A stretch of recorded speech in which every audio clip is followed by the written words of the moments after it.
Hello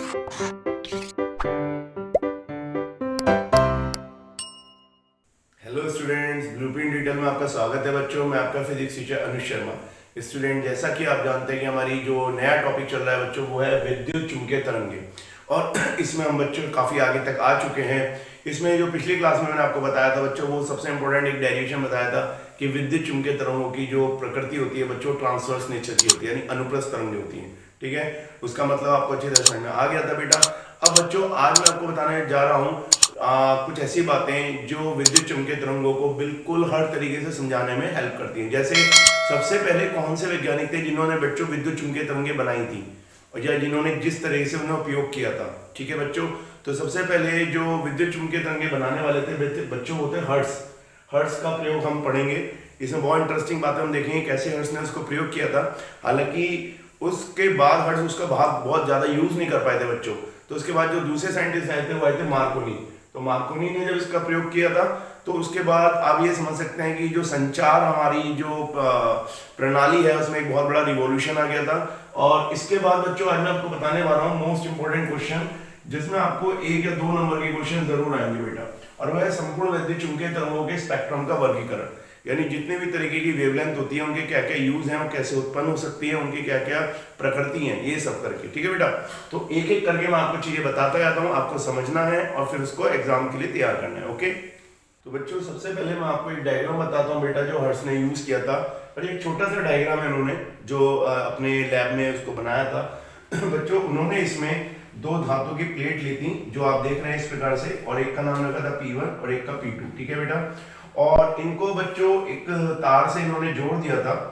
और अगर मैं आपको बताऊं, इन तार को जब उन्होंने जोड़ा तो इसका नाम अगर हम R1 R2 रख लें, तो ये धातु के तार थे बेटा, R1 R2 भी। और इसको एक बहुत छोटे से धातु के गोले से, सबसे इंपॉर्टेंट काम बेटा इनका है, जो रेड वाले आपको दिख रहे हैं S1 S2, एक छोटे छोटे धातु के गोले से जोड़ा और बीच में एयर गैप रख दिया। यहाँ पे बच्चों एयर गैप है, यहाँ पे मैंने आपको एरो दिखाया। ठीक है, ये अरेंजमेंट उन्होंने तैयार किया। अभी आप इसको धीरे से समझेंगे कि बाद में क्या होगा। और बच्चों, ये जो तार जा रहे हैं R1 R2, इसको तार के द्वारा एक ट्रांसफार्मर की कुंडली से जोड़ दिया।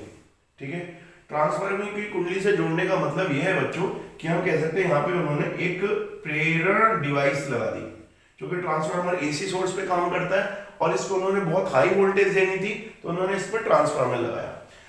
अब बच्चों, बात ये आती है कि इस पे एक एसी फ्रीक्वेंसी, एसी सोर्स लगा है, जिसे हम प्रत्यावर्ती सोर्स कह सकते हैं बेटा।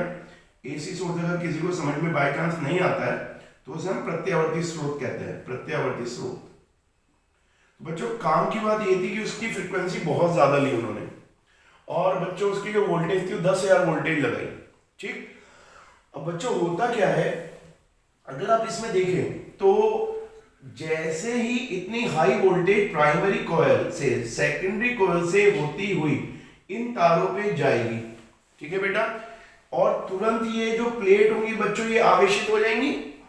जैसे ही आवेशित होंगी बच्चों, तो हम कह सकते हैं ये कम संधारित्र वाले संधारित्र की तरह काम करेंगी। तो बच्चों, ये समझने वाली बात है कि यहाँ पे P1 और P2 जो है संधारित्र की तरह काम करती हैं, जिनकी धारिता बहुत कम होती है, कम धारिता वाले। तो आप देख सकते हैं जैसे इतनी हाई विभवांतर इन प्लेटों पे स्टोर होगा, तो ये ज्यादा स्टोर नहीं कर पाएंगे। तुरंत क्या होगा बच्चों, वो चार्ज इन धातु के गोले पे आएगा, और धातु का जो गोले का एरिया है बच्चों, यहाँ पे जो हम धातु के गोले का एरिया कह सकते हैं बेटा, धातु के गोले का एरिया, जिसे हम क्षेत्रफल कहते हैं, वो बच्चों बहुत कम है। तो आप देख सकते हैं, हम जानते हैं फॉर्मूला होता है सिग्मा बराबर Q अपॉन A। तो बच्चों, एरिया कम हो जाएगा, चार्ज बहुत ज्यादा है, तो डेंसिटी बहुत ज्यादा होगी बच्चों। ये जो घनत्व होगा ना बच्चों, आवेश घनत्व कह सकते हैं हम इसे कहेंगे आवेश घनत्व। बच्चों बहुत ध्यान से समझा, मैं आपको बहुत अच्छी तरह समझा रहा हूं ये बात, आवेश घनत्व। तो बच्चों, जो आवेश घनत्व है ये इतना ज्यादा हो जाएगा कि इसके आसपास की जो एयर गैप है बेटा, एयर गैप में जो वायु है ये तुरंत आयनाइज हो जाएगी, यानी आयनीकृत। आयनीकृत होते क्या होगा बच्चों, आवेश उत्पन्न होगा। जो आवेश उत्पन्न होगा बच्चों, वो एक विद्युत क्षेत्र बनाएगा। लेकिन कमाल की बात यह है कि बच्चों आवृत्ति वाला है। आवृत्ति का मतलब है लगातार जो है विद्युत स्रोत की आवृत्ति चेंज हो रही है, उसी हिसाब से जो आवेश है उसकी आवृत्ति भी चेंज होगी और वो दोलन करने लगेगा। बच्चों, वो यहाँ पे दोलन करेगा इस प्रकार। तो जब वो दोलन करेगा तो हम कह सकते हैं बच्चों कैसा हो गया, वो त्वरित आवेश हो गया, त्वरित आवेश, त्वरित आवेश। और बच्चों आप जानते हैं त्वरित आवेश जो होता है वो क्या करेगा, वो विद्युत क्षेत्र भी बनाएगा और साथ साथ बेटा क्या बनाएगा, चुंबकीय क्षेत्र भी बनाएगा। तो विद्युत क्षेत्र और चुंबकीय क्षेत्र जैसे ही इसमें बनने शुरू हो जाएंगे तो आपको पता ही है जैसे जैसे विद्युत क्षेत्र दोलन करेगा, आपने देखा था बच्चों विद्युत चुंबकीय तरंगों में जैसे जैसे विद्युत क्षेत्र दोलन यानी उसकी वैल्यू बढ़ती है फिर कम होती है, उसी प्रकार से बच्चों चुंबकीय क्षेत्र भी पैदा होता है। तो यहाँ पे बच्चों आप देख सकते हैं उसी वायु में एक विद्युत क्षेत्र पैदा होगा जो बढ़ेगा, वो विद्युत क्षेत्र बच्चों चुंबकीय क्षेत्र पैदा करेगा और उस चुंबकीय क्षेत्र से दोबारा से क्या होता है बच्चों, विद्युत क्षेत्र बढ़ना शुरू कर देता है। तो ये आपस में ही एक दूसरे को बढ़ाते रहते हैं इस प्रकार से। तो ये आप देख सकते हैं ये आपका विद्युत क्षेत्र हो जाएगा और ये आपका फिर क्या हो गया, चुंबकीय क्षेत्र, विद्युत क्षेत्र चुंबकीय, ये आपस में एक दूसरे को उत्पन्न करते रहेंगे और एक चुंबकीय तरंग बनाएंगे। तो बच्चों यहाँ पे विद्युत चुंबकीय तरंगे हैं जो आगे इस प्रकार से बढ़ती हैं, ठीक है, आप देख रहे हैं इस प्रकार से। अब बच्चों ये कैसे पता चलेगा कि यहाँ पे विद्युत चुंबकीय तरंगे उत्पन्न हुई है, इसके लिए बच्चों ने से एक ऐसी डिवाइस यहाँ पे बना दी है, एक छोटे से दो धातु के गोले लिए, उनका नाम बेटा हमने Q1 Q2 रख लिया और उनको एक तार से इस तरीके से मिला दिया, ठीक है बेटा। इसमें बच्चों हम एक बात देखते हैं कि जब हम इस जो हमारा ये S1 S2 वाला है इसके समांतर इसको रखते हैं तो यहाँ पे बच्चों बहुत तेज, यहाँ पे एक बहुत तेज चिंगारी नजर आती है, चिंगारी। तो बात है बच्चों चिंगारी क्यों नजर आई, वो चिंगारी इसलिए नजर आई कि अगर यहाँ पे विद्युत चुंबकीय तरंगे उत्पन्न हुई हैं तो बच्चों यहाँ पे जाके वो चूंकि चुंबकीय तरंगे हैं तो उसके पास एनर्जी होगी, हमने पढ़ा था, मैंने आपको पिछले क्लास में बताया था बेटा, E बराबर P अपॉन आप कह सकते हैं P इंटू सी, क्योंकि P बराबर कितना था बेटा, E अपॉन सी, ये आप देख सकते हैं। तो इतनी एनर्जी की कोई भी अगर चीज एयर गैप में यहाँ जाएगी तो बच्चों वो क्या करेगी, उस आयन को जो आपकी वायु है उसे आयनीकृत करेगी यहाँ पे और चिंगारी स्पार्क उत्पन्न होगा। तो हम समझ जाएंगे यहाँ पे कोई ना कोई चीज पहुंची है, ये बात तय है। और कौन सी चीज पहुंचेगी, त्वरित आवेश से विद्युत चुंबकीय तरंगे ही पहुंचेगी। तो जैसे ही तरंगे यहाँ पहुंचते हैं बहुत बड़ी चिंगारी उत्पन्न हो जाती है, ठीक है बेटा। लेकिन एक बड़ी काम की बात है बेटा, जैसे ही हम इस जो Q1 Q2 इसको बच्चों हम डिटेक्टर भी कह सकते हैं, ये डिटेक्ट करने का काम करता है, डिटेक्टर। तो बच्चों जैसे हम इसको इसके S1 S2 के परपेंडिकुलर लेते हैं तो चिंगारी नहीं उत्पन्न होती। इसका क्या मतलब है बच्चों, इसका मतलब है कि विद्युत क्षेत्र जो है एक दिशा में जा रहा है और उसके परपेंडिकुलर दूसरा क्षेत्र होगा चुंबकीय क्षेत्र, और चुंबकीय क्षेत्र जो है चिंगारी तो लाएगा नहीं, चिंगारी तो विद्युत क्षेत्र ही लाएगा। तो इसका मतलब हम ये भी कह सकते हैं बच्चों कि जो दोनों क्षेत्र है विद्युत क्षेत्र चुंबकीय क्षेत्र इस चुंबकीय तरंग में वो बच्चों कैसे होते हैं, वो ध्रुवित होते हैं। ध्रुवित, ध्रुवित का मतलब है बच्चों एक दूसरे के परपेंडिकुलर, समझ सकते हैं आप लोग।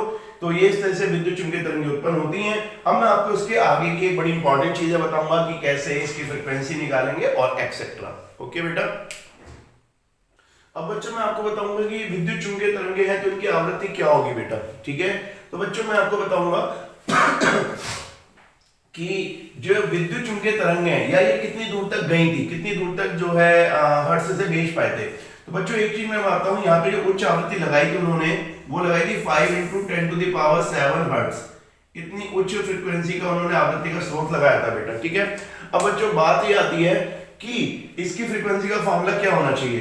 तो फ्रीक्वेंसी का फॉर्मूला बच्चों मैं आपको बताता हूं, ये होता है 1/2π √L/c।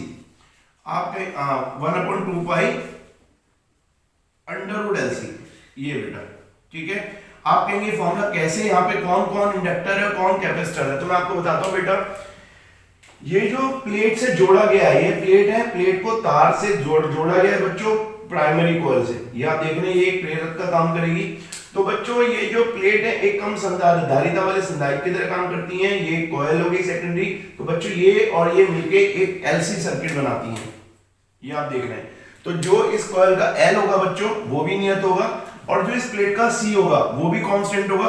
तो एक नियत फ्रीक्वेंसी की इसमें हमें क्या मिलेगी, आवृत्ति मिलेगी, ठीक है बेटा। तो आवृत्ति हमें कितनी मिली, जो हमारा AC सोर्स आ रहा था उसमें चूंकि L और C दोनों कांस्टेंट है बच्चों, तो वो आवृत्ति मिलेगी बच्चों हमें F बराबर 5 × 10⁻⁷ हर्ट्ज। अब बात ये आती है बच्चों कि ये कितनी दूर तक इस एक्सपेरिमेंट से भेज पाए थे रे। तो बच्चों अगर हम इस वेवलेंथ निकालें या अगर हम डिस्टेंस निकालें तो डिस्टेंस का फॉर्मूला हम देख सकते हैं। हमारे पास क्या होता है बच्चों, एक फॉर्मूला होता है v इज न्यू लैम्डा, इस तरीके से। तो ये कितनी वेवलेंथ हमने उत्पन्न करी थी, हम कैसे निकाले, तो हम लैम्डा कहेंगे बच्चों v अपॉन न्यू। तो v यहाँ पे बच्चों c ली जाएगी जो कि इलेक्ट्रोमैग्नेटिक वेव है, इनका जो वेव होता है प्रकाश के चाल के बराबर होता है। तो 3 गुणा 10⁸ मीटर पर सेकंड, और जो बच्चों फ्रीक्वेंसी की यूनिट होती है वो भी पर सेकंड ही होती है, इस तरीके से। तो ये कट जाएगा बच्चों इस प्रकार से। और यहाँ पे बच्चों हम बात करें थे 5 × 10⁷, जब बच्चों आप इसे सॉल्व करोगे तो लगभग 6 मीटर आएगा।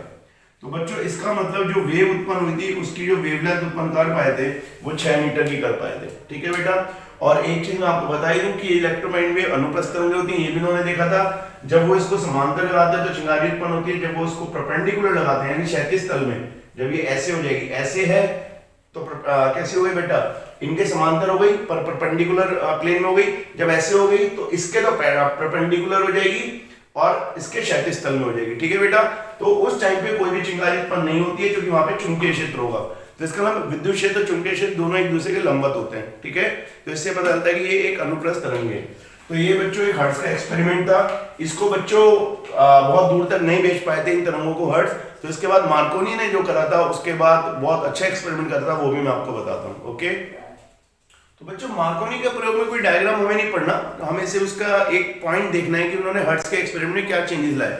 तो बच्चों मैं आपको बता दूं, उन्होंने जो ऊपर वाली प्लेट है बेटा, जो हर्ट्ज ने अपनी ये यूज करी थी, उसको तो एक एंटीने की तरह यूज करा था बेटा उन्होंने, एंटीने की तरह, इस प्रकार से एक एंटीने की तरह उसे यूज करा। ठीक है बेटा। और जो नीचे वाली प्लेट थी बेटा, इस प्रकार से सेकंड वाली प्लेट थी, उसको अर्थ से कनेक्ट कर दिया, भूमिगत कर दिया, इसे हम कहते हैं भूमिगत। बाकी जो सारा अरेंजमेंट था ना बेटा वो सारा उन्होंने सेम रखा, उसमें कोई भी चेंजेस उन्होंने नहीं लाए। ये P1 हो गई, ये P2 हो गई, ये R1 हो गई, ये R2 हो गई, इसमें सब कुछ वही था। और यहां से उन्होंने वही फ्रीक्वेंसी इस तरीके से दी थी, सारी चीजें, ये सारी चीजें वही थी। ठीक है बेटा, इस तरीके से। और यहाँ सोर्स आ गया था। तो बच्चों बात ये आती है कि इसको करने से उन्होंने जो वेव उत्पन्न करी थी बच्चों बहुत ज्यादा दूर तक गई थी, वो गई थी बच्चों 2900 किलोमीटर। और ये एक बहुत बड़ा रिवॉल्यूशन था संचार क्षेत्र में। इतनी दूर तक अब तक कोई भी अपनी तरंग नहीं भेज पाया था। इसी के बाद जो है बच्चों कॉर्डलेस फोन का आविष्कार हुआ था, वायरलेस फोन का। ठीक है बेटा। तो बस आपको दो चीज याद रखनी है, अगर आपको आ जाए एग्जाम में या कोई भी किसी कंपटीशन में कहीं भी आ जाए कि मार्कोनी और हर्ट्ज में क्या बेटा चेंज था। उन्होंने एक प्लेट को एंटीने की तरह यूज करा, दूसरी प्लेट को बच्चों भूमिगत कर दिया था, और बाकी सारा पैरामीटर वही थे बेटा। और उन्होंने जो 2900 लगभग, ये बच्चों अप्रोक्सीमेट है, इतने किलोमीटर तक ये विद्युत चुंबकीय तरंगें भेज देती हैं। ठीक है। तो इसमें हमें ज्यादा इसके डायग्राम के बारे में समझना है क्योंकि हर्ट्ज का कॉन्सेप्ट यूज किया था इन्होंने। अब मैं आपको बताता हूँ बच्चों विद्युत चुंबकीय तरंगों का स्पेक्ट्रम जो आपको बोर्ड में आता है, एक एक करके जितना भी इसके रेडिएशन है या जो भी उसके तरंग दैर्ध्य है उनके बारे में बात करेंगे बेटा। ठीक है। तो स्टूडेंट्स अब मैं आपको बताता हूँ विद्युत चुंबकीय तरंगों का स्पेक्ट्रम बेटा, और मैं इसको नीचे से स्टार्ट करता हूँ गामा तरंगों से। बच्चों इसमें आपको फ्रीक्वेंसी, वेवलेंथ, ये कैसे उत्पन्न होती है, उनका उपयोग, ये जरूर पूछ जाएंगे बेटा किसी भी रेडिएशन के। तो बच्चों सबसे पहले गामा तरंगों के बारे में बता दूं, इनकी बच्चों आवृत्ति सबसे ज्यादा होती है बेटा, फ्रीक्वेंसी सबसे ज्यादा, और इनकी वेवलेंथ सबसे कम होती है। ठीक है। तो आप देख सकते हैं फ्रीक्वेंसी 10⁻22 प्लस में है बेटा 18, और वेवलेंथ माइनस में आ गई सबसे कम। बच्चों ये जो उत्पन्न होती है या तो ये रेडियो एक्टिव पदार्थ से उत्पन्न होती है, अल्फा बीटा गामा आपने सुना होगा। कोई भी रेडियो एक्टिव एलिमेंट जो स्टेबल नहीं होता, वो स्टेबल होने के लिए कुछ पदार्थ निकालता रहता है, कुछ कण निकालता रहता है, अल्फा बीटा गामा, उसमें गामा निकलती है। या बच्चों जब ये कोई एटम टूटता है तो उसके नाभिक में से निकलती है। ठीक है बेटा। उसके बाद बच्चों इनका उपयोग, तो बच्चों हाई एनर्जी होने के कारण हमारी बॉडी के अंदर तक चली जाती हैं, और ये रेडियोथेरेपी ट्यूमर के इलाज करने में, ट्यूमर को खत्म करने में, जो फोड़ा हो जाता है दिमाग में, खाने की चीजों को सड़ने से बचाने के लिए बेटा, और कैंसर ट्रीटमेंट में तथा परमाणु के नाभिक के अध्ययन करने के काम आती है। ठीक है। इस तरीके से आप इसे देख सकते हैं। अब बच्चों बात ही आती है इसके बाद की तरंगें कैसी हैं। तो इसके बाद की जो तरंगें हैं बेटा उनकी फ्रीक्वेंसी इससे कम हो जाती है और वेवलेंथ से थोड़ी बढ़ जाएगी। तो फ्रीक्वेंसी जो मिलेगी आपको बेटा एक्स तरंगें मिलेंगी स्पेक्ट्रम के अंदर, वो होंगी 10⁻21। इसमें मैं पूरा नहीं बोल रहा, 3 to 10 पर आपको याद रखना है, और इनको कोई और तरीका नहीं बेटा, याद ही रखना पड़ेगा। 10⁻+21 से 10⁻16। ठीक है। वेवलेंथ आप देख सकते हैं ये थोड़ी ज्यादा है गामा से थोड़ा सा। बच्चों ये उत्पन्न कैसी होंगी, किसी भी बेटा एटम को, अगर मैं आपको इसको समझाऊं तो इसको गौर से समझिए। अगर मैं एक मोलिब्डेनम का हैवी एटम ले लूं बेटा, मोलिब्डेनम, और इसके अंदर आपको पता है क्या होंगे, ये इसका न्यूक्लियस हो गया और इसके आसपास होंगे बच्चों इलेक्ट्रॉन जो इसके बाहर के कक्ष में होंगे। इसका मैं आपको उत्पन्न करने का तरीका बताता हूं। तो बच्चों यहाँ पे इलेक्ट्रॉन होंगे सब जगह इस तरीके से। तो बच्चों मैं आपको बताता हूं, जब एक कैथोड रे यानी फास्ट मूविंग इलेक्ट्रॉन डाला जाता है बेटा इस पे, तो इतना फास्ट होता है कि वो अंदर तक चला जाता है। जैसे ही वो अंदर जाता है और किसी अंदर के कोश के इलेक्ट्रॉन को एक्साइट करता है, वो इलेक्ट्रॉन बेटा बाहर आ जाता है एटम से और वहां पे खाली जगह बच जाती है। ठीक है, उस खाली जगह को पूरा करने के लिए बाहरी कोश का एक इलेक्ट्रॉन जंप करता है उस जगह पे और एक फोटोन छोड़ देता है, एक फोटोन को उत्सर्जित करता है। ये जो फोटोन होता है बच्चों, ये एक्सरे का होता है, इसे एक्सरे ही बोला गया था इस प्रकार से। तो एक्सरे का जो बच्चों उत्पन्न होता है वो इस प्रकार से होता है। अब बच्चों इसलिए इसे कहते हैं आंतरिक कोश के इलेक्ट्रॉनों को उत्तेजित करके।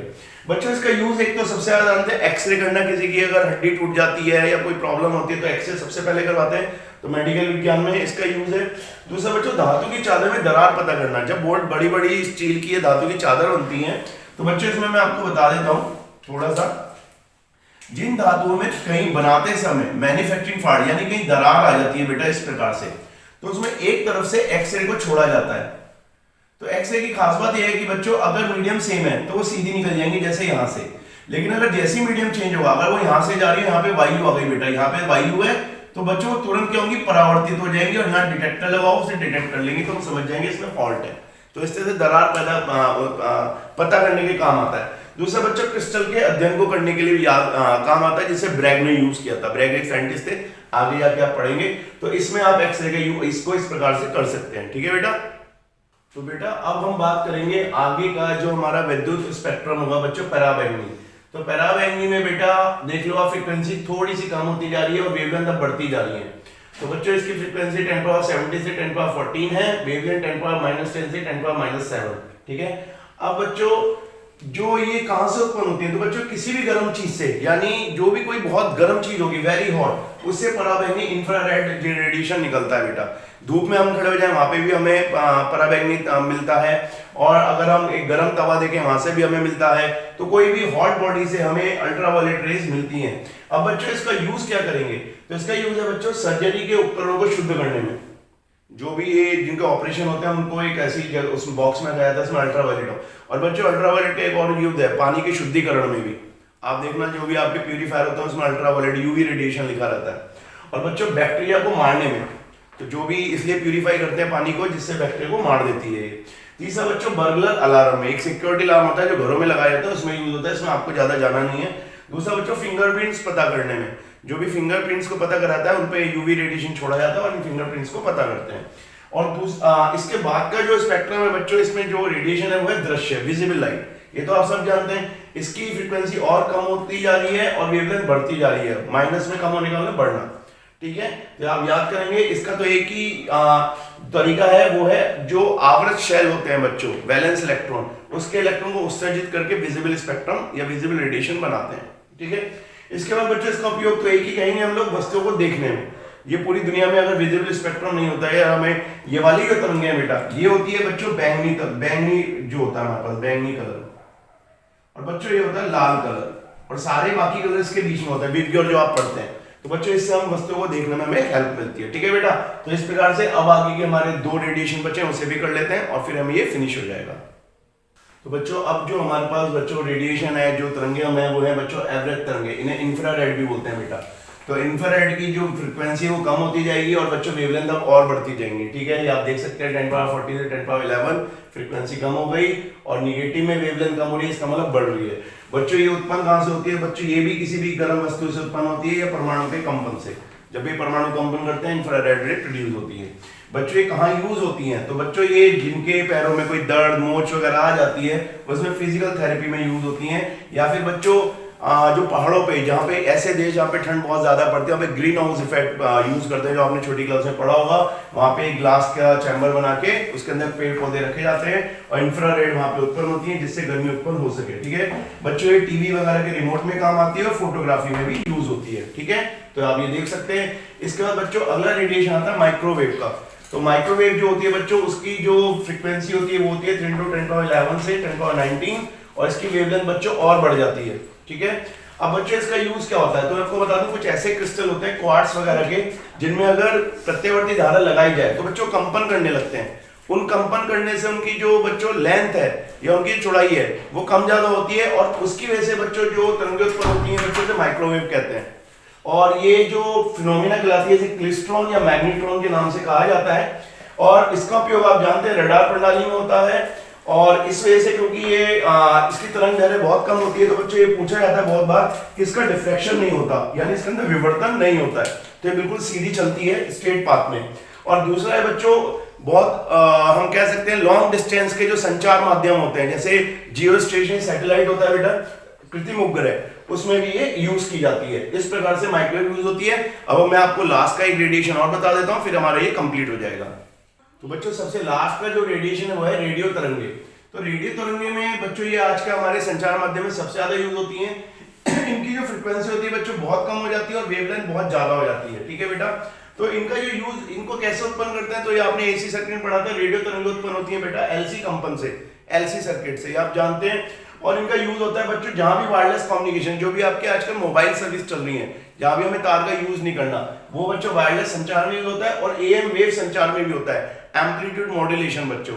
तो जब पहले रेडियो चलते थे उसमें ये यूज होता है, ठीक है बेटा। तो इसमें बहुत ज्यादा लिखने की जरूरत नहीं है आपको, इतना ही आएगा, इससे ज्यादा नहीं आएगा। तो बच्चों ये हमारी इलेक्ट्रोमैग्नेटिक वेव कंप्लीट होती है।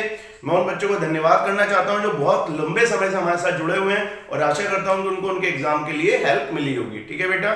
धन्यवाद।